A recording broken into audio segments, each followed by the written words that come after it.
আমি বসিরহাট লোকসভা থেকে কখনোই হারিনি, কখনোই পরাজয় স্বীকার করিনি। আর যদি পরাজয় স্বীকার করতাম আমি ময়দান থেকে পালিয়ে যেতাম। আমি পালিয়ে যাই, আমি জানতাম যে আমি বসিরহাট লোকসভা কেন্দ্র থেকে আমি বিজেপি প্রার্থী, আমি জিতেছি। এটা যে যাই বলুক, তৃণমূলের অনেক চাঙ্গপাঙ্গ আছে, তারা বলবেন, কিন্তু আমার কারোর কথা আমার আমার বেশ আমি কান দেই না, আপনারাও ভালো করে জানেন। যদি কান দিতাম অনেক কিছু হতো, আমি কান দেই না। আমি একটা জিনিসকে বিশ্বাস করি, নিজের চোখ আর নিজের কানে শোনাটা। তাই আমি জিতে আছি। এটা তৃণমূল সরকার যতই চক্রান্ত করুক, আবার আমরা হিঙ্গলগঞ্জ বিধানসভা জিতেছি। এটা একসাথে দুটো দুটো লোকসভা জেতার আনন্দে একটা পার্টি, আর হিঙ্গলগঞ্জ বিধানসভা জেতার একটা পার্টি, এবং সাথে সাথে আমার সন্দেশখালীর একটা বিধানসভা জেতা পার্টি। এটা একসাথে আমরা হিঙ্গলগঞ্জ সন্দেশখালী মিলে একসাথে একটা মানে আনন্দ করে একটা উল্লাস করবো আমরা। হিঙ্গলগঞ্জের প্রথম কাজ হবে রেল লাইন, কেননা রেল লাইনটা আমাদের মূল উদ্দেশ্য। রেল লাইনের সাথে সাথে রাস্তা এবং ব্রিজ, এই দুটো জিনিস আমাদের চলে আসছে।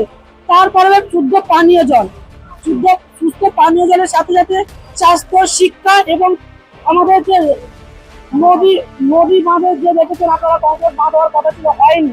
সেই কংক্রিট বাঁধ এবং এখানে শিল্প ব্যবস্থা হবে, যাতে মানুষ যাতে তামিলনাড়ু, ব্যাঙ্গালোরে পরিযায়ী শ্রমিক হয়ে না যেতে পারে, এখানে শিল্প হয়। দেখুন, গত 15 বছর ধরে যেটা আপনি দিয়েছেন সেটা তো অবশ্যই ফিরে পাবেন, সেটা পুরোটাই না পান, কিঞ্চিত পরিমাণে তো ফিরে পাবেন। কোনো রেখাপাত্রের সাধ্য নেই যে মানুষের যে ক্ষতি হয়েছে সেই ক্ষতি মানুষ রেখাপাত্র পূরণ করে, কিন্তু রেখাপাত্র এখন থেকে রেখাপাত্র মানুষের পাশে যতটুকু হতে হবে পূরণ করার চেষ্টা করবে। কিন্তু এই তৃণমূল সরকার যে ক্ষতি করেছে সেই ক্ষতি পূরণ করার রেখাপাত্রের সাধ্য নেই, কারণ এটা রেখাপাত্র মানে দায়িত্বের বাইরে। আর তার জন্য শুনুন, তার জন্য মানুষ যেটা করার করবে, কিন্তু আমি মানুষকে বুঝিয়েছি মানুষ করবে না, কিন্তু কিছুটা হলেও তো তৃণমূলকে মানে বক্ষণ করতে হবে, এইটুকু বলবো আমি, এর বেশি কিছু বলবো না। অবশ্যই বদলা হবে, বদল হয়েছে, বদলাও হবে। মহিলাদের জন্য আমি একটাই কথা বলবো, যে মহিলা, আমি একা মহিলা নই এই পশ্চিমবঙ্গে আমি একা মহিলা নই, কিংবা মমতা বন্দ্যোপাধ্যায় একা মহিলা নন।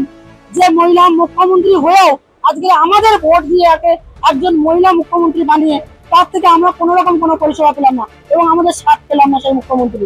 কিন্তু আমি বলবো, এই মুখ্যমন্ত্রী আলাদা একটা প্ল্যাটফর্ম থেকে উঠে এসেছিলেন, ওই জন্য বিশেষ এক সম্প্রদায়কে বিশ্বাস করেছিলেন।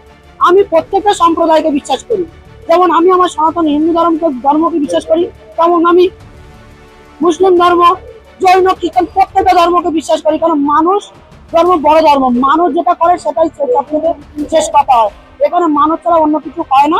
আর যেটা বলছেন মা বোনেদের জন্য, আমি এখনো বলবো যে আমাদের বিজেপি সরকার এসেছে বলে যে আপনাদের সাথে আমরা অব্যবহার করবো, খারাপ ব্যবহার করবো, তা নয়।